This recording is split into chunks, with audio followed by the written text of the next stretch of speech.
আমার আসলে যারা নতুন দেখতেছে তারা কোনোভাবে বিলিভ করবে না যে এটা আসলে হেয়ার ট্রান্সপ্লান্ট করা চুল। তারা মনে যে এটা আমার অনেক আগে থেকেই ন্যাচারালি ছিল। শুধু ফ্যামিলির লোকজন এবং দুই একজন কাছের বন্ধু বান্ধব ছাড়া কেউ এটা ধরতে পারবে না যে আমার এটা হেয়ার ট্রান্সপ্লান্ট করা চুল। এবং লাস্টে আমি যেটা বলি সেটা হচ্ছে এটা আমার চুলটার একদম ন্যাচারাল, এখানে কোনো আর্টিফিশিয়ালিটি বোঝা যায় না। এবং এটা নর্মাল চুলের মতো যতদিন আমি যত্ন করব বা রাখতে চাই ততদিনই কিন্তু আমি রাখতে পারবো। আমি 7 মাস আগে hair free hair grow clinic থেকে হেয়ার ট্রান্সপ্লান্ট করেছি। এখন আমি খুবই হ্যাপি যে আমার যা আশা করেছিলাম তার থেকে ভালো রেজাল্ট পেয়েছি। আমার 2বারের হেয়ার সেশনে 6500 গ্রাফট ইমপ্লান্ট করা হয়েছে এবং আমার মেথড ছিল সাফিয়ার FUE মেথড। 7 মাসে আমি যে রেজাল্ট পেয়েছি আমি অনেকের তুলনায় আবার আমার যে এক্সপেকটেশন ছিল তার চেয়ে অনেক বেশি ভালো রেজাল্ট পেয়েছি আলহামদুলিল্লাহ। ট্রান্সপ্লান্ট করার আগে অনেকের মুখে অনেক ধরনের কথা শুনেছি বা ফেসবুক বা বিভিন্ন গ্রুপে দেখছি, কিন্তু আসলে আমার ক্ষেত্রে এই ধরনের কোনো প্রবলেম আমি দেখিনি এবং এটা আসলে শরীরের কোথাও কোনো ইম্প্যাক্ট পড়ে না। জাস্ট হ্যান্ড ট্রান্সপ্লান্টের পরে 6 থেকে 7 দিন একটু আপনার মাথাটার দিকে একটু ব্যথা থাকবে এবং যে ডাক্তাররা যে মেডিসিন সাজেস্ট করবে মেডিসিনগুলো খেলে আপনি ভালো অনুভব করবেন। আমি হেয়ার ট্রান্সপ্লান্ট করার আগে আসলে আমার বয়সটা একটু বেশি দেখা যেত। তখন মনে হতো যে আমার বয়স হয়তো আরও এক্সট্রা 10 বা 12 বছর বেশি। এখন হেয়ার ট্রান্সপ্লান্ট করার পরে আমার বয়স আরও মনে হচ্ছে 15 বছর কমে গেছে। এখন নিজেকে দেখতেও খুব স্মার্ট লাগে এবং সবাই খুব করে, প্রশংসা করে যে না এত সুন্দর লুক আসছে। এটা আসলে সম্ভব হয়েছে এখানে transplant hair free hair grow ক্লিনিকে ট্রান্সপ্লান্ট করার কারণে। আমি আসলে অনেক হ্যাপি, কারণ জীবনটা আসলে চেঞ্জ হয়ে গেছে, আমার পুরো চেহারাটাই চেঞ্জ হয়ে গেছে এবং কনফিডেন্স লেভেল অনেক বেড়ে গেছে। কারণ চুল মানুষের আউটলুকের সবচেয়ে বড় এলিমেন্টস। আপনার চুল যদি না থাকে তাহলে আপনার সামনে থেকে আপনাকে দেখলে মনে হবে যে একটা বুড়া মানুষ, যদি ইয়াং মানুষও অনেক সময় বুড়া হয়ে যায়। সেক্ষেত্রে আমার ক্ষেত্রেও এরকমই লাগতো। অনেকে আমার বয়স নিয়ে কটাক্ষ করতো, তারপরে মানুষের সাথে কথা বলতে গেলেও নিজেকে একটু ছোট করে রাখা লাগতো। এখন সেটা নেই, এখন একটা কনফিডেন্স বাড়ছে এবং মানুষের সাথে কথা বলতে গেলেও ভালো লাগে এবং সবাই আমার চুলের খুব প্রশংসা করে। আগে যেরকম ছিল তার সাথে আমি অনেক ভালো লাগে নিজেকে এখন দেখতে। আয়নার সামনে দাঁড়ালেও নিজেকে খুব ভালো লাগে দেখতে। ট্রান্সপ্লান্টের আগে যারা 2-1 বন্ধু বান্ধব ফ্যামিলির লোকজন আমাকে চিনতো, তারা বাদে এখন যারা নতুন করে দেখে তারা কোনোভাবে বুঝতে পারবে না যে আমার ট্রান্সপ্লান্ট করা। আমার চুলটা এত সুন্দর রেজাল্ট আসছে, মনে হবে যে না আমি ন্যাচারালি এরকম ছিলাম। কিন্তু আমার যে গ্রেড 7 গ্রেডের একটা বোল্ডনেস বা টাক ছিল সেটা কেউই নতুন যারা দেখতেছে তারা বুঝতেই পারবে না। শুধু বুঝতে পারবে যারা আমার খুব কাছের বন্ধু এবং ফ্যামিলির লোকজন। তারাও অনেক খুশি যে হঠাৎ করে কেউ দেখলে মনে করে যে আবার এরকম চেঞ্জ হয়ে গেল কিভাবে।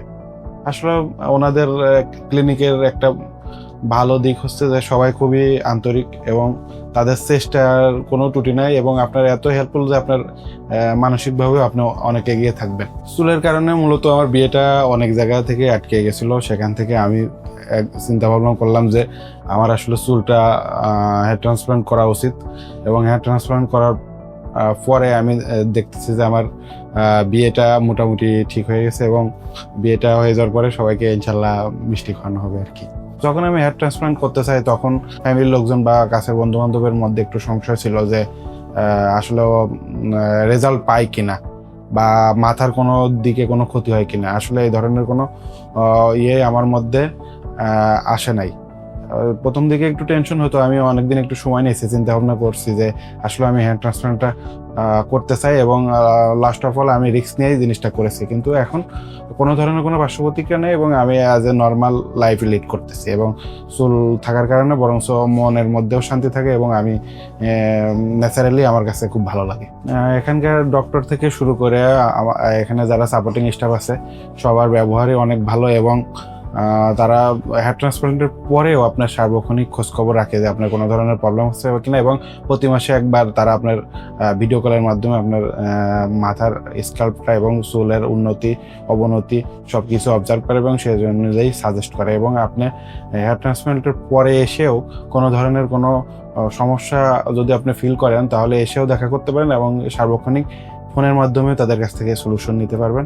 সর্বোপরি ওনাদের ব্যবহার, আপনি এসে যদি কাজ করেন তখনই বুঝতে পারবেন যে আসলে ওনাদের ব্যবহার কেমন। আমি করাইছি এই কারণে বললে হয়তো মনে হতে পারে যে না আমি নিজে থেকে হয়তো বাড়িয়ে বলছি কিনা। আপনি যখন করবেন তখন আমার কথার সাথে মিলিয়ে নিতে পারবেন যে না আসলে ওনাদের ব্যবহারটা আসলে কীরকম, এবং তারা পেশেন্ট বান্ধব, কারণ তারা একটা ব্র্যান্ড হিসেবে এখানে কাজ করতেছে। তাদের ক্লিনিকের সফলতা অনেক ভালো। আর আপনারা যারা খুবই ছোট ফিল করতেছেন নিজেকে চুলের কারণে, আপনারা অবভিয়াসলি এখান থেকে হেয়ার ট্রান্সপ্লান্ট করতে পারবেন। আসলে এই হেয়ার ট্রান্সপ্লান্ট জার্নিটা আমাদের কাছে অনেক ভয়ের কারণ, অনেকের কাছেই। যে আমার কাছে ভয় লাগে যে মাথার ব্যাপার, যে একটা সুই লাগলে ব্যথা লাগতে পারে মাথায়, সেখানে হেয়ার ট্রান্সপ্লান্টের মতো একটা জটিল এবং কঠিন বিষয় অনেকের কাছে এটা মনে হতে পারে। আসলে ব্যাপারটা সেরকম না। এখানে লোকাল অ্যানেস্থেসিয়া দেওয়া হয় এবং ডাক্তারদের নিবিড় পর্যবেক্ষণ এবং সাপোর্টিং স্টাফ যারা থাকে প্রত্যেকের সহযোগিতায় আপনি খুব সুন্দরভাবে এখান থেকে হেয়ার ট্রান্সপ্লান্ট করতে পারবেন। আর আমি নিজে যেহেতু করেছি, আমার কাছে মনে হয়েছে যে না, জিনিসটা এত জটিল এবং কঠিন না, স্বাভাবিকভাবে এটা আমি নিয়েছি। এবং গত 7 মাসে এখান থেকে আমি পিআরপি নিয়েছি এবং অন্যান্য ওষুধ বা মেডিসিন যেগুলো লাগে সেখান ওনাদেরও হেল্প পেয়েছি। এবং আপনারা যে কোনো সমস্যায় ওনাদের থেকে সহযোগিতা পেয়েছি। ওভারঅল আমি 7 মাসে ওনাদের বিহেভিয়ারাল প্যাটার্ন এবং বাদবাকি আদার্স ফ্যাসিলিটিস নিয়ে খুবই সন্তুষ্ট। এবং আমার দেখি আমার আরেকজন কলিগ এবং আমি এখানে আসার পরে আরেকজন যে হেয়ার ট্রান্সপ্লান্ট করতেছিল, সে আমার কথা শুনে আশ্বস্ত হয়ে তারাও কিন্তু হেয়ার ট্রান্সপ্লান্টের দিকে এগিয়ে আসছে। সর্বোপরি আমি হেয়ার গ্রো ক্লিনিক বাংলাদেশের সর্বাঙ্গীন মঙ্গল কামনা করি। Thank you hair grow clinic Bangladesh.